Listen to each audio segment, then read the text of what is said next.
কবলৈ দিয়ক। জন্তুৱেহে হাল্লা কৰে বেছিকে, আমিতো মানুহ হয়, আমি মানুহ হয়, আমি মানুহ, আমি শান্তিভাৱে থাকিব লাগিব। সেইখিনি হলেহে আমি এজন মানুহ।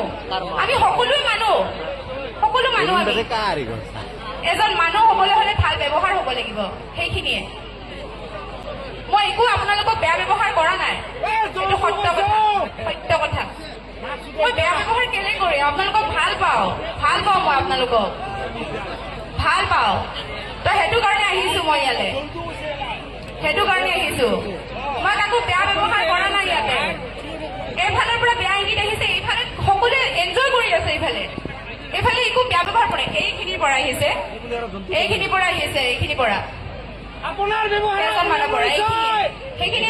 সেইখিনিয়ে ক'ব লগা। মই কাকো একো বেয়া ব্যৱহাৰ কৰিবলৈ অহা নাই, আপোনালোকৰ লগত ফূৰ্তি কৰি পিছত গান গাবলৈ আহিছো। ময়ো আপোনালোকৰ নিচিনা এজনী ছোৱালী, একো ডাঙৰ কথা নহয় এইটো। আমাৰ নিজৰ ব্যৱহাৰ, নিজৰ পৰিচয়, আমাৰ সকলোৱে ভাল, আমি মানুহ হৈ থাকিব লাগিব। Thank you.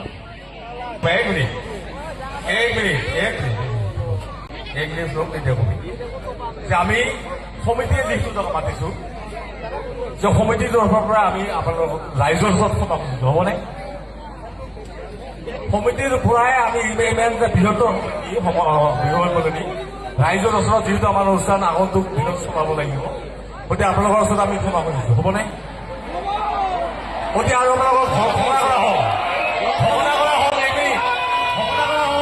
আমি এইজন শিল্পীক ভৱিষ্যতে দক্ষিণ আঞ্চলিক বিভাগলৈ নামাতো।